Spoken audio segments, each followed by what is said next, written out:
One of the main topics of 21st century, global warming. Is it true? Does it even actually exist? And if yes, will we die? Let us talk about it. But obviously, before we begin, I have to tell you that this is Yury Experience, and here I share my various experiences about different topics. I do 2 videos per week, Mondays and Thursdays. If you will enjoy this video, please drop a like. You can also subscribe to the channel. Let's go. First, I have to give you a disclaimer. I am no climatologist. I think that's the name of this science. I do not or didn't study climate. I have some scientific background, but in my personal opinion, it is not enough to go really in depth of climate change and whatnot. I provide starter videos, and this video is a starter video, is a video thanks to which you can participate in a conversation, but you are not a scientist yourself if you just watch my video. So if you are really interested in topic of climate change, global warming and whatnot, search for it after watching this video. First this video, then searching. We start with definitions, and the first definition, climate. Obviously, we need to know what we are talking about, what is changing.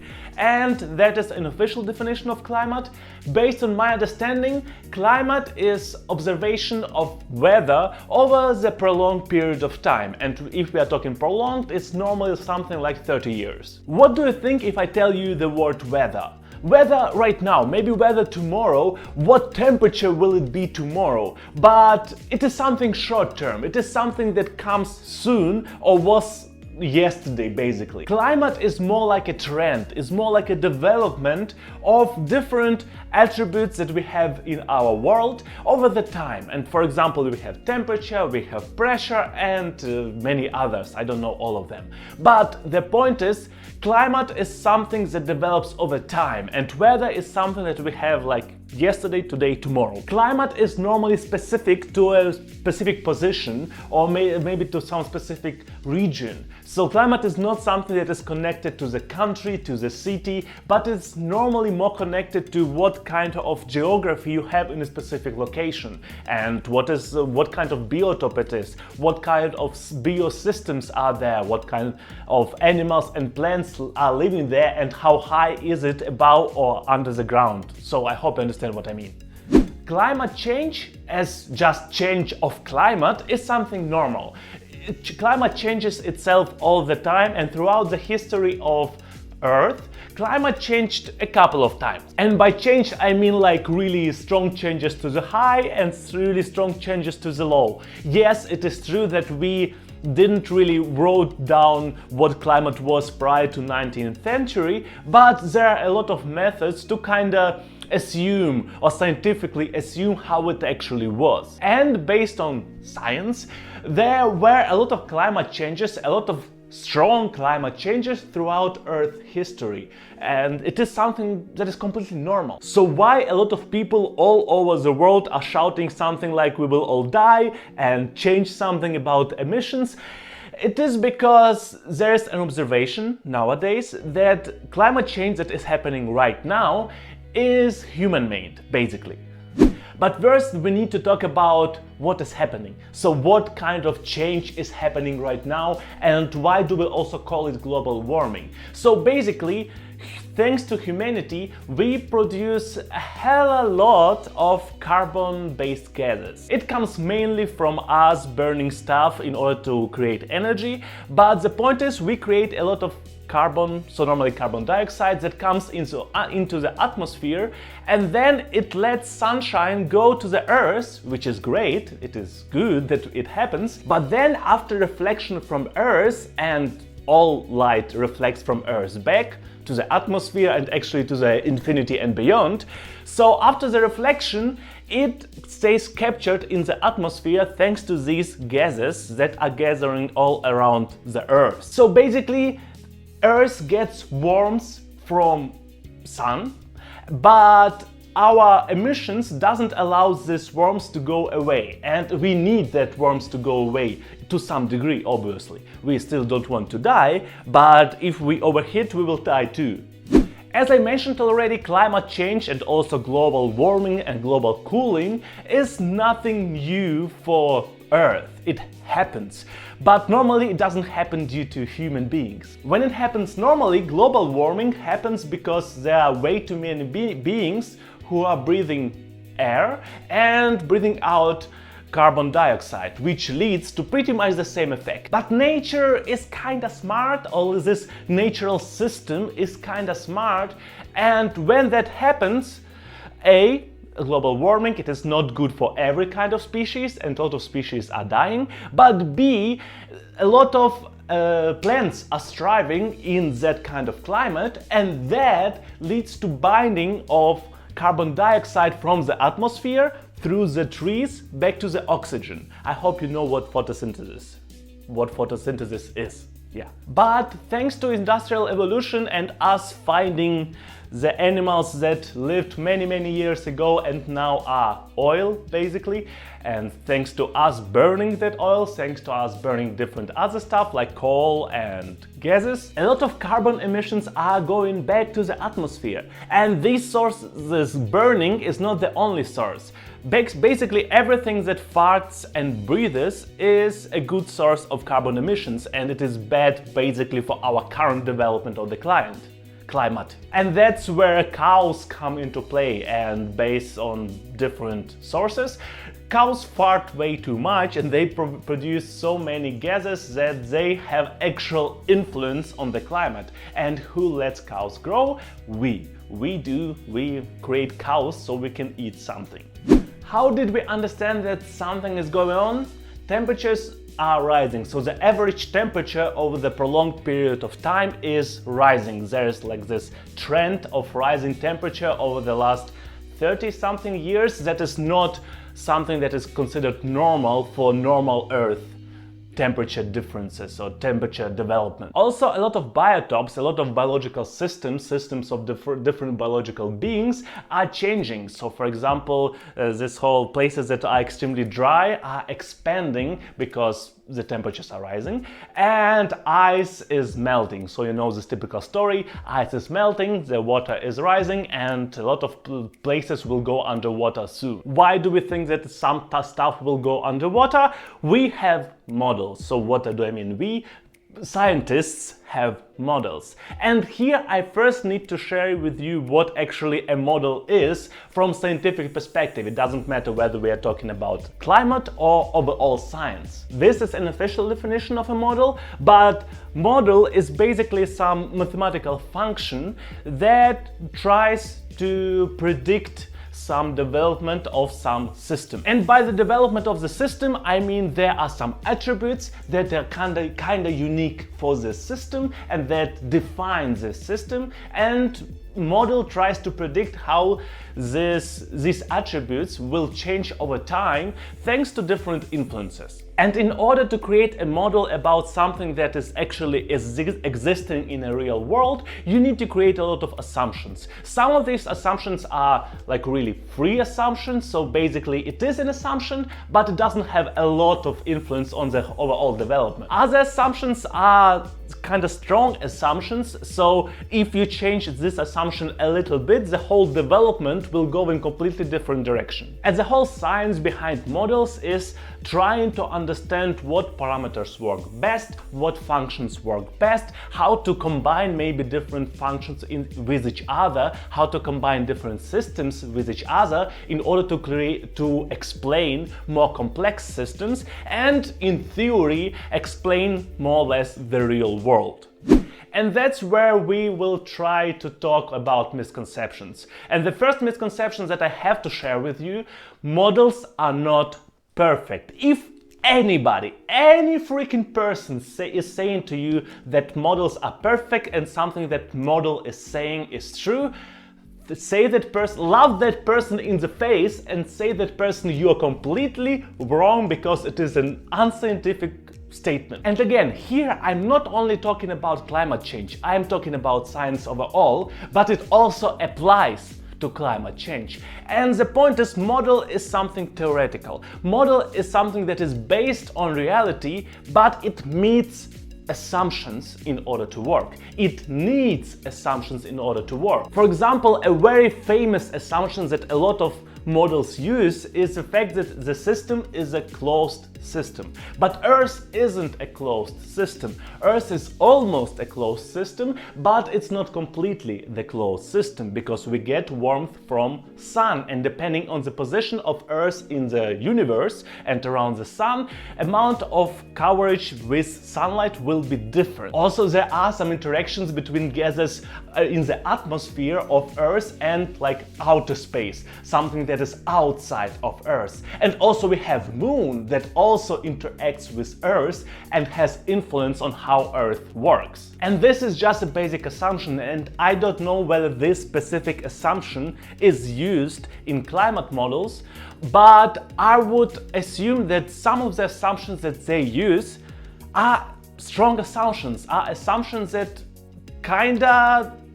the change of which will change the development of the model very strongly. And except for that, we have always the fact that there are no precise models. So every model, each variable in the model has some region in which it is right, kind of right. So basically we have 2 plus minus 0.1. That is the value. We don't have 2 and point. No, we have 2 plus minus 0.1. It's pretty similar to when you're trying to book the tickets for a flight and you are not choosing the exact date, but you are okay with date plus minus 1. So we are not only okay with 22nd of February, but you are also okay with 21st of February and 23rd of February. But the point is, the more these small errors exist in the model, the higher is the influence on the overall trend.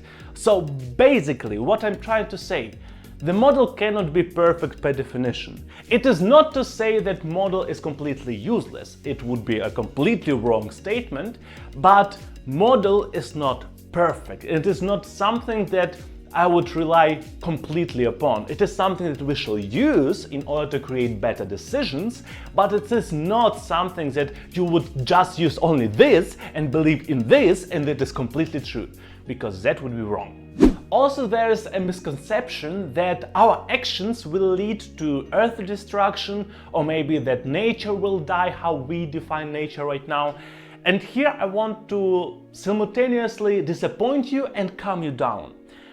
Earth doesn't care. Overall, Earth doesn't care. If our influence will stop tomorrow, Earth will go to the Earth state that Earth finds good in terms of physics, biology and whatnot, and Earth will stay there for indefinite time until Earth dies. And if we will influence Earth further for a lot of years, Earth will still don't care. In order to really destroy the Earth, we need to put a huge amount of effort, and that what we are talking about right now is not enough. Climate change is not enough to destroy Earth. The point is, the probability is way higher that we will die first. So the humanity, especially the humanity as we see it right now, like developed humanity with a lot of cities, countries and whatnot, will die first. So Earth can endure more than human beings can endure, that human civilization can endure. Earth will die first, people will die first, and Earth will just rehabilitate after some time, and there will be some different kind of nature here after that. Earth doesn't care that much. And another point, the last misconception that I would like to add is the fact that we know very little about how climate actually changes, about how Earth actually interacts with nature, what are the physics of the process. We do know a lot. We know more than we knew like 100, 200 years ago, but it is very little amount in comparison how Earth actually works. There are way too many unknown variables that we cannot predict how they will influence the situation. So, for example, COVID-19 is a variable that nobody expected to happen, but it is a variable that indeed influenced the climate. Yes, the influence wasn't high enough for really strong change, but the influence was there. Similarly, on Earth there are a lot of other interactions that can happen and cannot happen. Maybe there are a lot of assumptions about whether they will happen or whether they will not happen, because we don't know. So, for example, there's a permafrost places on Earth, so there's these locations were frozen long time ago and they were stayed frozen for a long period of time, and now maybe they will not be frozen anymore, and there are assumptions that it will be good for the climate and there are assumptions that it will be bad for the climate. So basically it would be not very honest thing to do to say that we know how will it happen. We don't. And I'm talking about the whole humanity. If any person says to you that I know precisely what will happen if we do that, that and that, then that person is probably a liar. There are sometimes high probabilities of something, low probabilities of something, but there are, especially when we are talking about something as complex as Earth climate and Earth overall like change as a system where we are a part of, there are not so many assumptions that can say you yes, that will happen tomorrow, like for sure, or in 20 years for sure. There are some, but there are not so many.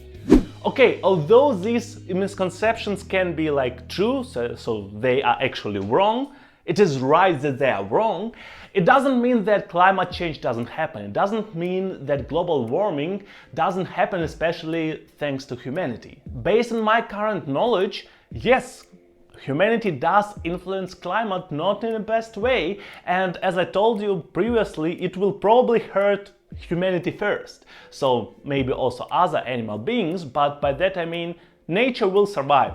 We will probably die at some point. When will this point be?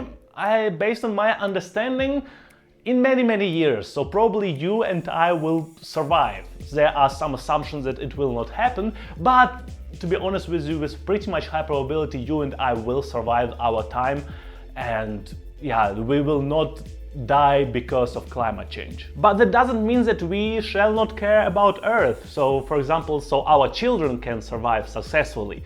So there are already assumptions that it's not completely for sure that our children will have such a good life as we have. And you would think, okay, then we need to act. We need to do something. So yes, I know climate change is bad and I know humanity is doing it, so I need to do something, right? Actually, no. The first, inaction is almost better than action in this case, and more about that in a moment. But B, your personal influence on the situation is not low, it's extremely low. Each person has something. We own something, we also eat something, and everything needs to be produced. And if something is produced, electricity is used in order to create that. Also, some other beings had to be killed because in order to create something, at times you need to kill something. And the point is, during this whole process, during each step of this process, carbon emissions are created. And I'm not even talking about the fact that we are breathing, and basically that is also carbon emission. It's not very high, it's actually extremely low, but it is still a carbon emission. And the point is, you can decrease the amount of your influence to a degree. You can kind of start avoiding doing something, but you cannot not eat. You probably will need to eat over time. Also, clothes is something that is more or less normal for our life nowadays. Also, having some furniture, you don't have to have a lot, but having some furniture is kind of good and important. Which is why you can reduce the amount of your influence. But this difference that you actually removed is like 1 billionth of an influence that the whole system is creating. And yes, I said 1 billionth. I'm not sure whether it is an exact number, but it wouldn't be completely wrong to assume it, because overall our influence, like on a personal level, is not high. But if you change something, if you reduce something, like you cannot reduce that much. Maybe you go from 100,000 to 10,000, but like you reduce 90,000, but you still do 10,000. So it's basically like, it's not that much if we are talking about system producing like billions or like hundreds billions of emissions. By which I mean System is at fault, kinda, but system was created by us, which is why we are also at fault. But the point is, you cannot influence life highly enough personally. Most of the stuff that we do as human beings in order to make climate change less bad and whatnot is actually more for our ethical purpose and less for actual climate change. It's just not enough. By far not enough. Which doesn't mean that you shall not do it.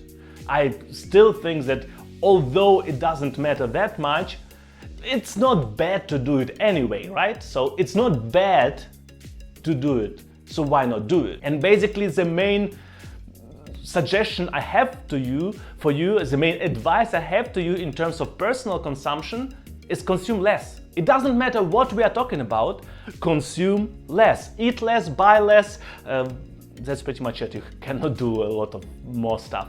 Just consume less. The less you consume, the less is your imprint on the climate. And basically, if you can also, in addition, like trying to grow some new trees, it would be even better. But what I completely disagree with is when a lot of people, society, starts to blame individuals for the fact that climate change is real and for the fact that global warming is happening. At the end of the day, you and me have personally little to no influence. And that is completely true. It doesn't matter which scientist you will ask. As I already mentioned, system overall has influence. Different industries have influence. And there needs to be like some big group decisions for countries in order to actually make some difference. And more about that in a moment. But now I want to tell you, don't feel really bad because you're not climate neutral or whatnot. You, most probably cannot be in modern society completely climate neutral and live a normal life. And B, even if you would be, it almost doesn't bring anything to the conversation. Please don't be scared. That shall not be your motivation to do something good for environment. Please think about it in terms of I do something good, not I go away from something bad. I try to make the world better. I try to make my environment better, environment in my region better, environment around my house better. But please don't be scared. It's not the smartest thing to do, and it's also psychologically kind of bad for you. Please, that is almost the most wrong way to think about climate change, about your climate influence on the world. Thinking that you are at fault and the world will die because of you. It will not. The world A doesn't care, but also B, your influence is not as high. If you want to make a difference because you are a good human being, not because you are scared of some mystery climate change. And in the end, I will tell you, my opinion, global warming, climate change is real, and it is strange to say something like that about something scientific, so I believe in it, but at the end of the day it is a theory, and yeah, when it will become true, we'll probably not be there anymore in order to observe it being true. And system, what can system do? And a lot of systems can work towards being climate neutral. And it's a very complicated way. It is not very easy because of different various reasons, and money is not only the one of them. We have different resources in order to achieve different things that we have in our world. And for everybody go on electrical cars and everybody having solar panels on each house, it's not a solution. It is a good step in the direction, but it is not a solution because not everybody can afford it, not everybody can do it, and not every system can work with it. But also B, it is not a solution because I personally live in Germany. Germany is a developed country which already achieved this whole level of stability and being developed, and we have everything all right. And that happened thanks to the fact that we burned a lot of stuff, burned a lot of fuel. And there are a lot of countries that want to achieve that stage. And when we are going away from being climately bad, they are going towards being climately bad. Which is why I am saying that shall be some country, Earth-wide effort. It's not about sun panels in Germany. It's also about sun panels somewhere in, I don't know, in Brasilia. It's about sun panels in Chile. It's about the fact that every country becomes climate neutral. Not only Germany or other developed countries, but also all the countries. So basically, there shall be some redistribution of knowledge and basically wealth. And I'm not talking about communism. No, communism is a different topic, which I do not support. But a lot of countries cannot afford right now to be climate neutral. They cannot afford to be neutral in terms of climate change because people are dying in there because of various reasons. Which is why, yeah, it is a very complicated and difficult and big question. Which is why, if you want to know more about it, the Google is your place. That's pretty much it. I hope you enjoyed the video. If it is the case, please drop a like. You can also subscribe to the channel. Except for that, you can leave a comment. And I see you on Monday. Have a great weekend. Yeah.